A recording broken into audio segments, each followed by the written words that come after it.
Sexta-feira, 28 de agosto de 2026, hora do Café com Cossenza, que entrega tênis fresquinho toda manhã, sempre com informação e opinião embasada e filtrada na temperatura certa. Hoje eu vou falar sobre as chaves do US Open, quem se deu bem, quem se deu mal, quem deu azar, quem ganhou alguma coisa aí. Também vou comentar a convocação do capitão Jaime Onsins para a Copa Davis, garantindo a presença de João Fonseca, deixando o Thiago Wilde fora. Depois vou responder as perguntas dos apoiadores do Saque Voleio, do Café com Cossenza. Tem pergunta sobre Ben Shelton, mas também tem uma ótima sobre Guto Miguel, que ganhou mais uma, está nas semifinais do Challenge de Kingston, na Jamaica. E por último tem o Cafezinho de Boteco, que é temático essa semana inteira, porque amanhã, sábado, Roger Federer vai ser eternizado no Hall da Fama Internacional do Tênis. Então foram listas só sobre o suíço. E na lista de hoje, a última, eu vou citar, é uma lista de listas, eu vou citar 5 listas em que Federer transcendeu o tênis, vocês vão entender quando eu chegar lá na frente. Vamos começar sobre Brasil na Copa Davis. A gente já sabe que o Brasil vai pegar a Suíça 18 e 19 de setembro, na Farmácia Arena, no Rio de Janeiro, quadra dura, indoor, e saiu a convocação do capitão Jaime Onsins nesta quinta-feira. E o time vai ter João Fonseca, Gustavo Eide, Matheus Puccinelli, Orlando Luiz e Rafael Matos. Importante aí, acima de qualquer coisa, João Fonseca confirmado.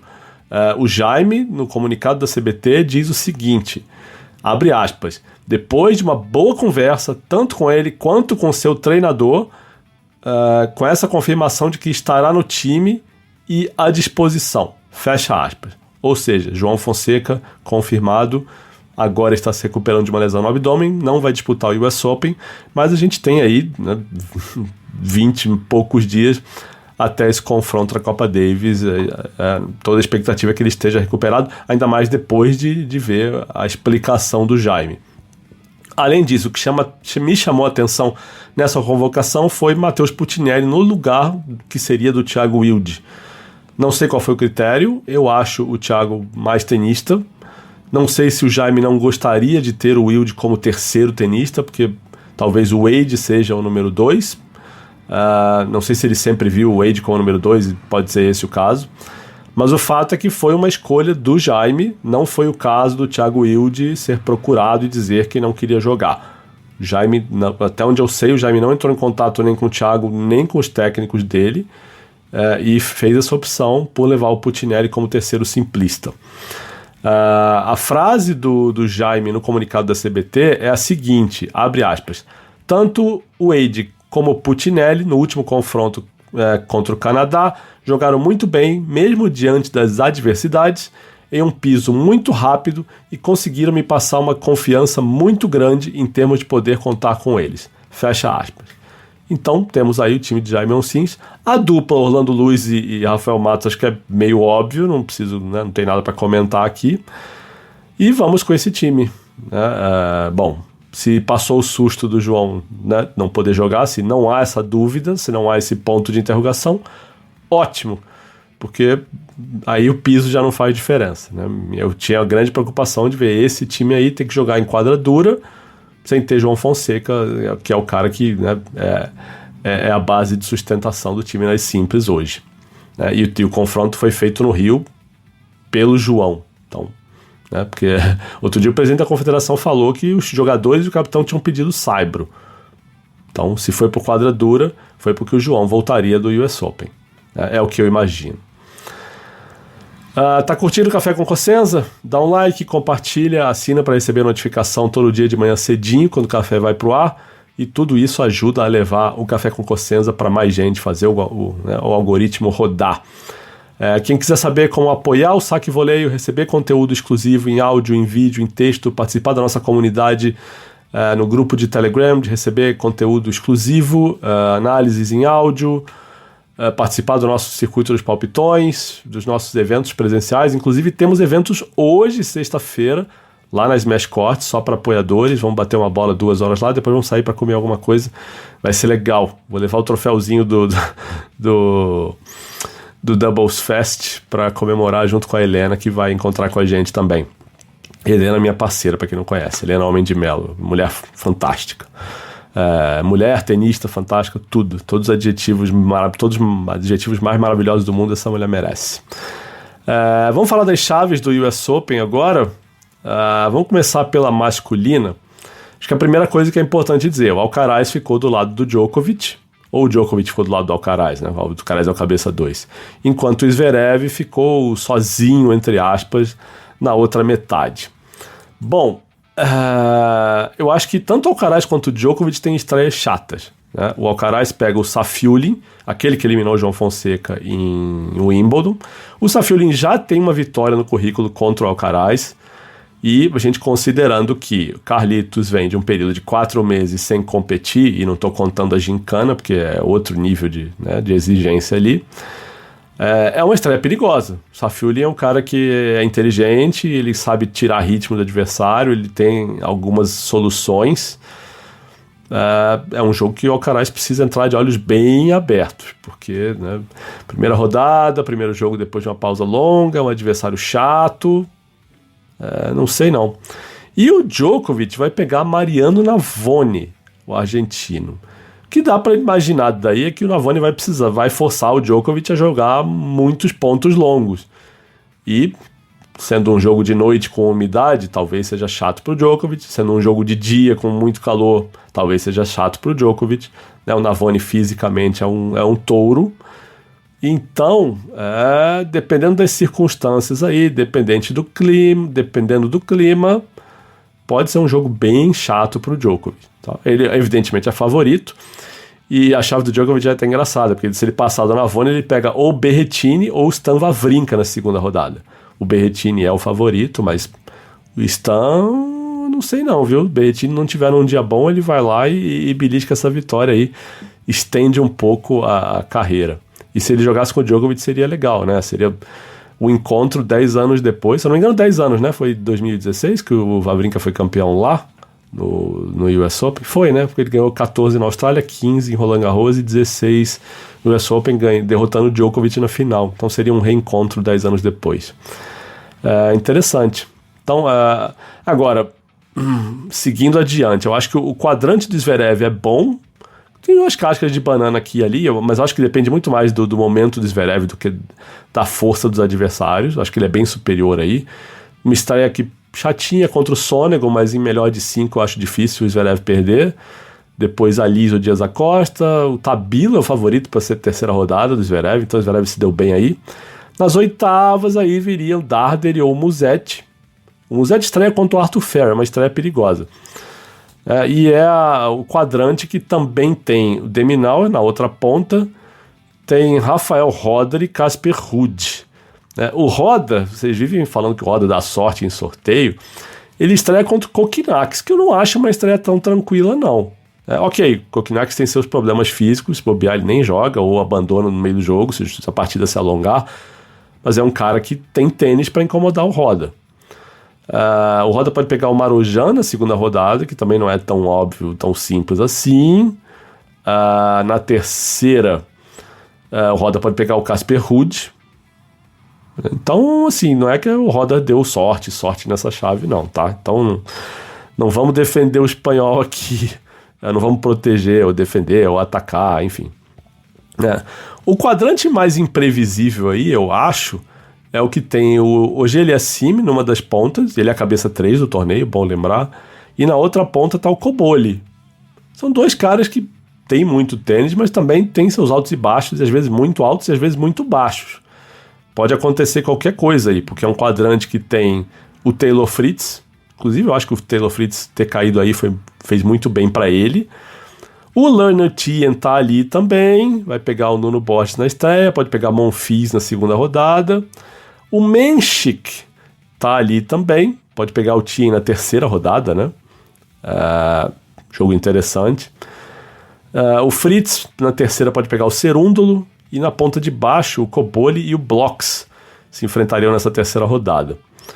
Eu acho que é o quadrante mais difícil de prever, é o que tem menos favoritos óbvios, porque tem os dois da ponta, hoje ele é acima e o Cobolli, mas o Fritz é forte, o Menchik é um cara forte, o Thiem pode aprontar se deixarem, então eu acho mais difícil de prever. O quadrante do Djokovic tem na outra ponta o Medvedev, que eu acho que é bom pro Djokovic, porque o Medvedev não tá jogando bem, então pode ser que ele nem chegue lá. Tem o adversário de terceira rodada do Djokovic seria o Echeverri, depois Nakashima ou Rublev. O Rublev estreia contra o Cilic, que é um jogo bem perigoso. Aliás, tem muito jogo de nomes grandes na primeira rodada da chave masculina. Da feminina nem tanto, eu já vou falar sobre isso. Mas a masculina, cara, olha os jogos aqui. Wawrinka e Berrettini, tem um Tsitsipas contra Arthur Fils, e eles estão no quadrante do Alcaraz. Você pode pegar o Alcaraz nas quartas, né, que é avançar aí, mas faria a oitava de final contra o Shelton. Outro jogo bom, Cilic e Rublev, como eu falei. Tem Musetti e Ferry, tem Roda contra Kokkinakis. Tem o Rude contra Juan Manuel Cerúndolo, uma casca de banana aí pro Rude, né? Djokovic e Navone e Alcaraz e Safiullin. Eu acho que todos esses jogos são muito legais de ver, né? E tem outros menos de holofotes e tal, mas jogos bem interessantes. Então, é isso que eu achei da chave masculina, né? Quem tá correndo por fora aí quietinho, que eu acho que vale dar uma olhada com carinho para quem tiver no palpitão, é o Tiafoe. Tiafoe estreia contra o Martin Damm.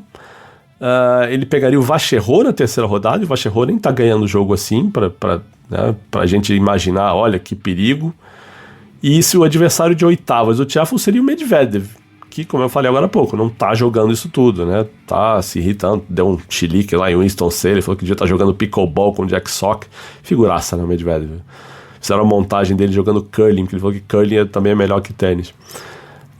Então eu acho que o Tiafoe tem uma janelinha aí interessante. Se ele jogar bem, olha, né? Todo mundo que tá aí na parte dessa sessão do Medvedev, eu acho que tem chance, sabe? O Rinderknecht tá ali, o Munar tá ali, o Collignon de repente pega o Medvedev na segunda rodada, pode aprontar se tiver um dia bom. E o Nakashima tá na parte de baixo, ele pegaria o Rublev na terceira rodada, e quem vencer aí pegaria o Djokovic. Pelo ranking, o Nakashima é favorito, né? Mas também tem Mickelson ali, tem o Daniel Mérida meio perdido ali, pega o Fucsovics na estreia, pode pegar o Rublev ou o Cilic na segunda. Tem muita coisa interessante nessa chave masculina aí já nas primeiras rodadas. Vamos para a feminina. A feminina é o seguinte, acho que assim, se for para falar das 3 primeiras rodadas, eu acho que a campeã do sorteio foi a Pegula. Ela pega a Ruse na primeira rodada, a Kenin ou a Venus na segunda, e a favorita para chegar na terceira é a Leila Fernandes. Então acho que a Pegula escapou bem aí.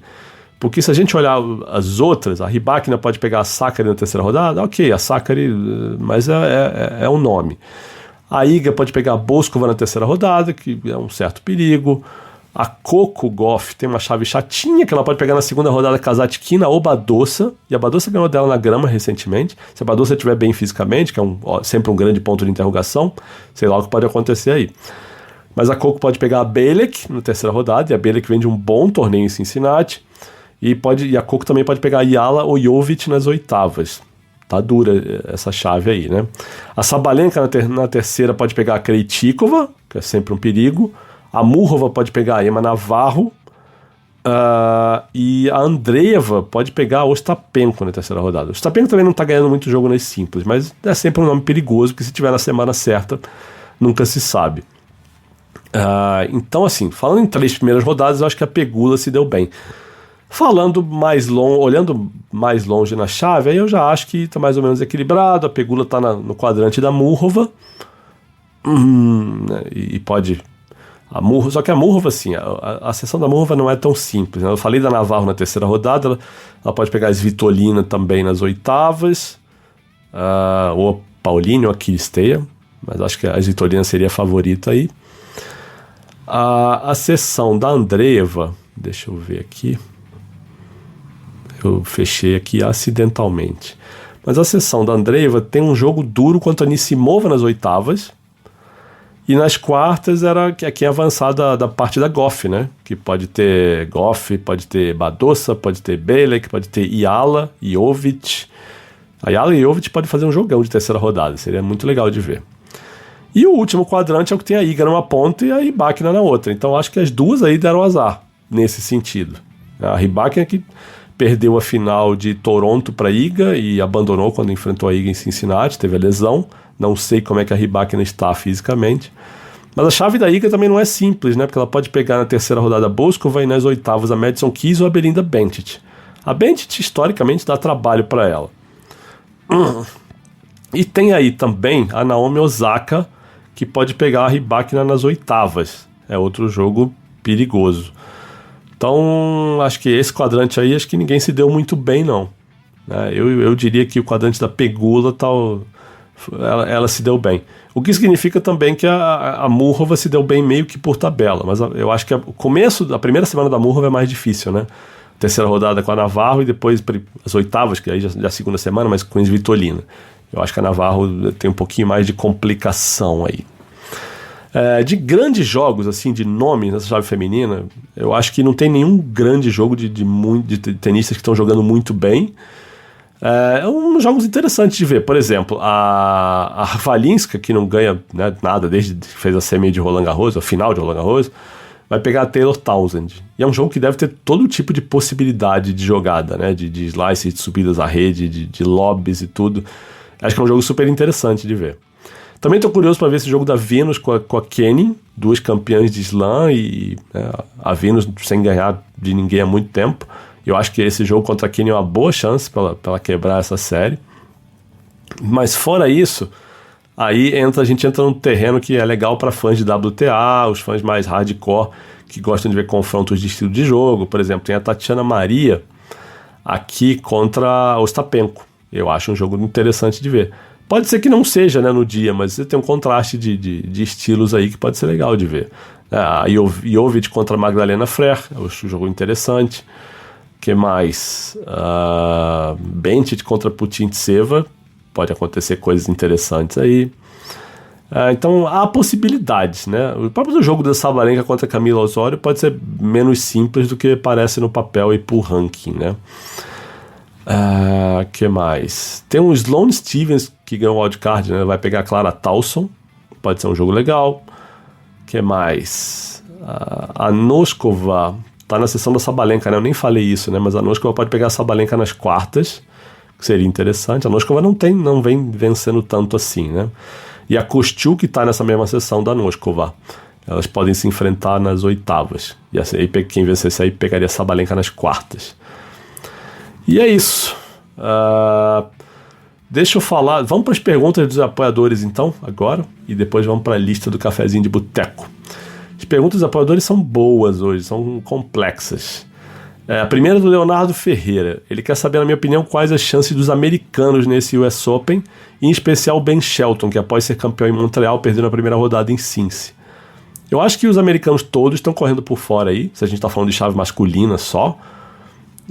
E o Shelton, como eu falei, ele tem vários jogos aí que são cascas de banana, que são jogos chatos, né? O Grigspor na primeira rodada, Urkacz na segunda, Norrie na terceira, Kecmanovic, Fizzler, Hetka nas oitavas, Alcaraz nas quartas.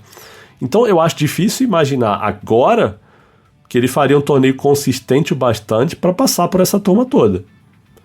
Mas pode não precisar passar. A gente sabe que em Grand Slam pode acontecer tudo, depois o povo todo pode perder e de repente o Shelton pega o caminho livre, né?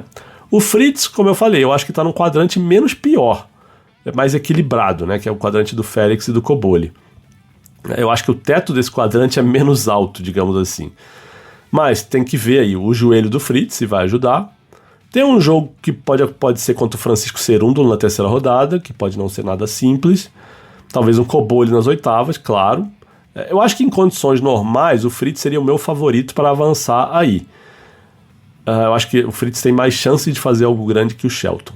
Mas aí depende do joelhinho do Fritz, de como ele vai estar fisicamente, de como ele vai suportar a sequência do torneio. Mas nome por nome, ou tênis por tênis, eu acho que o Fritz tem mais possibilidade que o Shelton. E a outra pergunta que tem aqui, essa é delicada, é do André Vargas. Ele escreve o seguinte: Guto Miguel já deu sinais de ser meio temperamental às vezes, bate boca com árbitro, etc. Dá para passar um pano porque é jovem ou já deveria acender um sinal de alerta? Vamos lá. O Guto ganhou do Fenty, Andrew Fenty, nas quartas de final de Kingston ontem. Esse jogo foi 7-5, 7-5 e eu tava comentando no nosso grupo de Telegram, né, que assim, em 3 games o Guto já tinha discutido com o árbitro que tinha alguém rindo, eu não sei quem foi, mas ele tava reclamando, tá rindo do quê, não sei o quê. Um game depois ele tava reclamando de uma marcação, chegou um ponto que o árbitro falou para ele, cara, se a gente for reclamar de toda a bola, não tem jogo.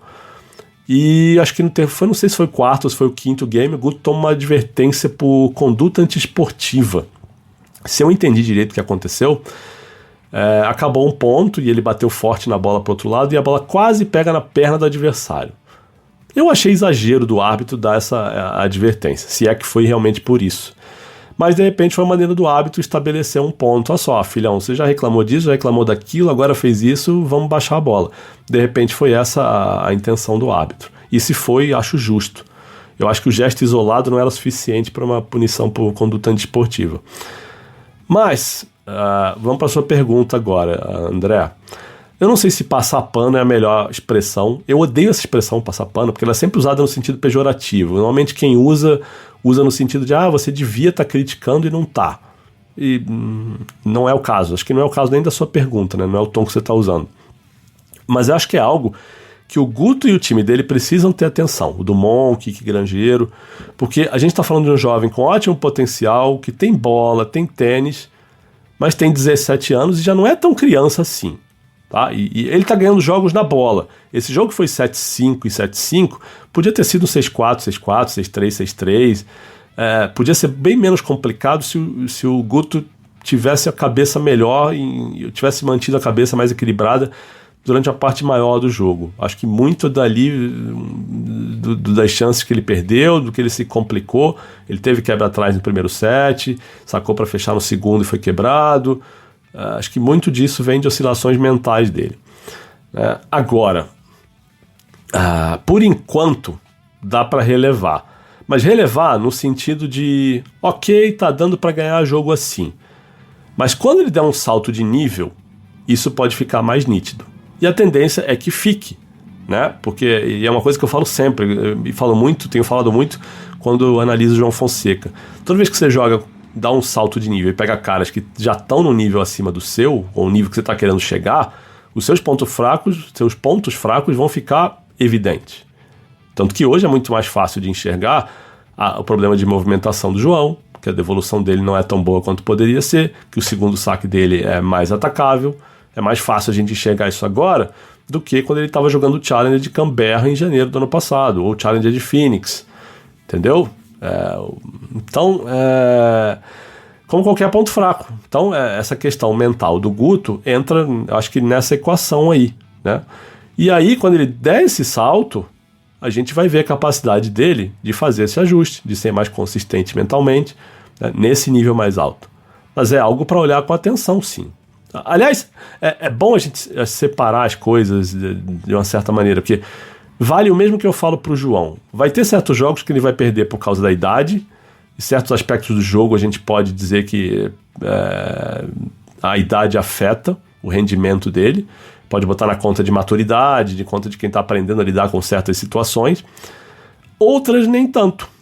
Eu acho que a idade é atenuante para certos aspectos, mas nem todos. Essa questão do Guto talvez seja uma delas. O que eu acho perigoso é começar a usar sempre esse argumento do ele tem só 17 anos, isso vai se acertar com o tempo. Como se fosse algo que viesse naturalmente. E não é bem assim, né? Pega lá atrás as entrevistas do Thiago Wilde com 17, 18 anos, quando eu fiz entrevistas com ele com 17, 18 anos jogando Future, e tem aspas dele, procurem, jogam no arquivo do Saque Volley, vocês vão achar. Ele falando que, quebrando raquete, mas eu tenho só 17 anos, mas eu tenho só 18 anos. E a gente viu no que deu. Então, você pode até usar o argumento da idade como atenuante para o Guto, desde que esteja trabalhando para evoluir nisso. E quando eu falo você, eu estou falando de modo geral, não estou falando você, André. Mas, entendeu? Acho que a equipe do Guto pode usar esse argumento, se quiser. Mas está fazendo alguma coisa para mudar? Está fazendo alguma coisa para ele amadurecer, para ele entender que isso pode causar um prejuízo para ele na hora que ele der um salto de nível, que ele não vai ter essa margem para jogar 2 games mentalmente mal e voltar num set, porque aí a partida vai embora rápido? Isso está sendo feito? Eu não sei. Espero que sim. O Dumont é um cara competentíssimo, o Grangeiro também. Eu só ouvi coisas boas de ambos. Então, sim, não tenho motivo para desconfiar deles. Mas é um ponto de atenção, certamente. Vamos fechar com o cafezinho de boteco? Hoje são 5 listas em que Roger Federer transcendeu o tênis. Foi além da modalidade.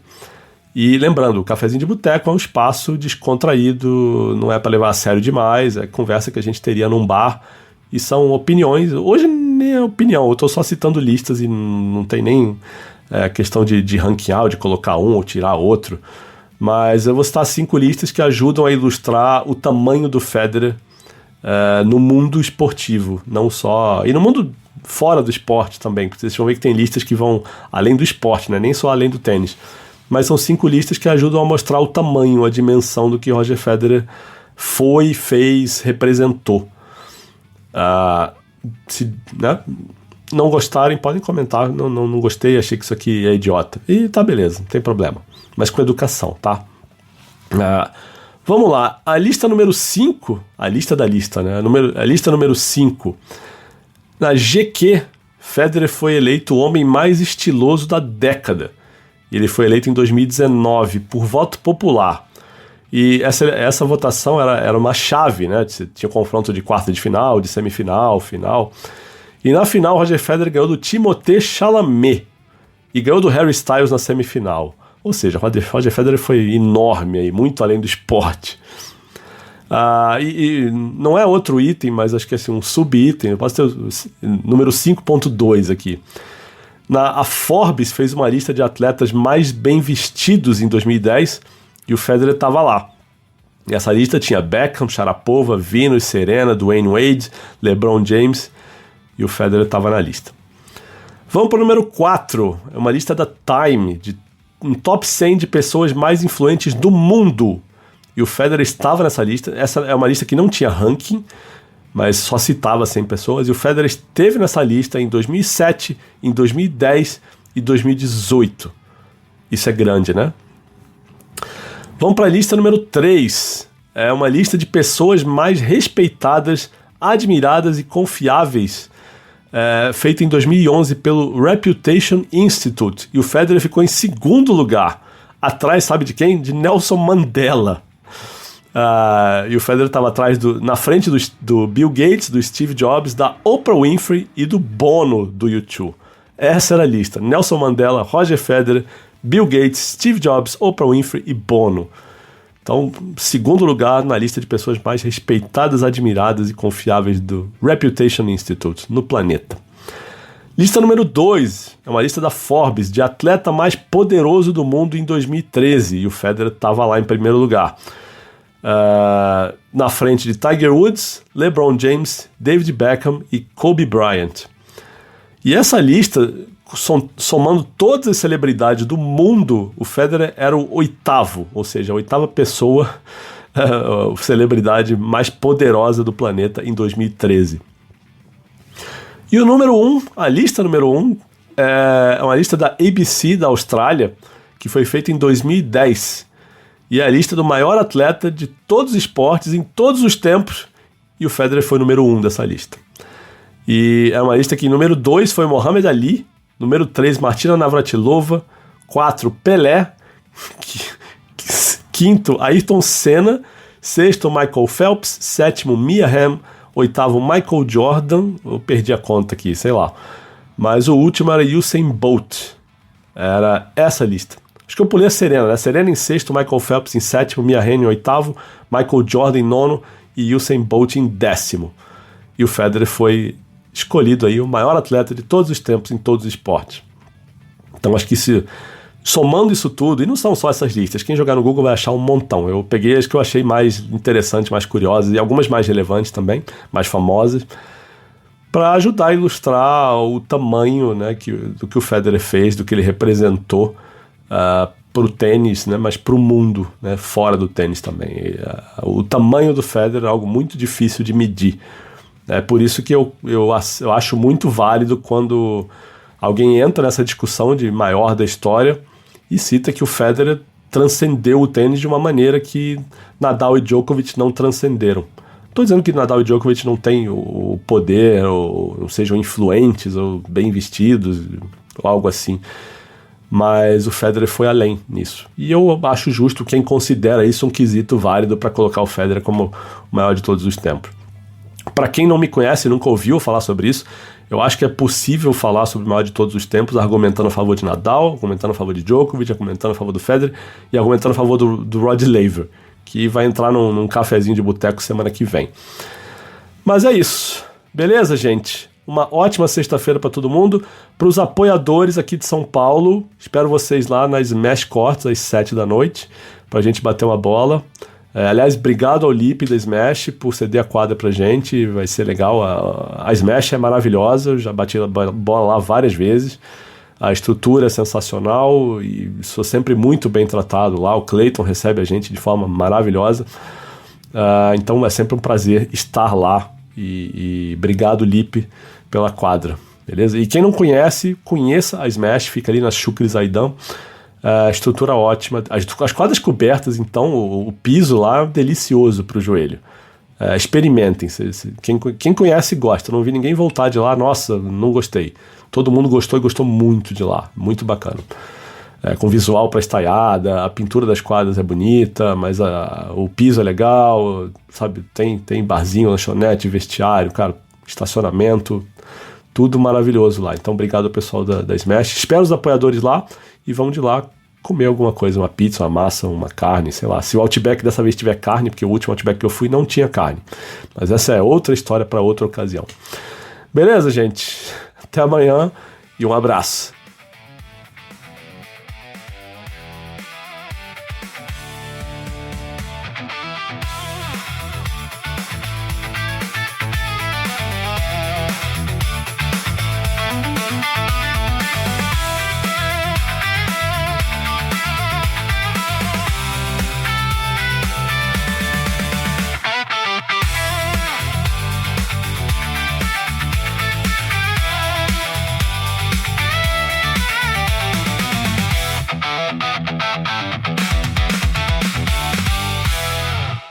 Inscreva-se no canal e dê o like.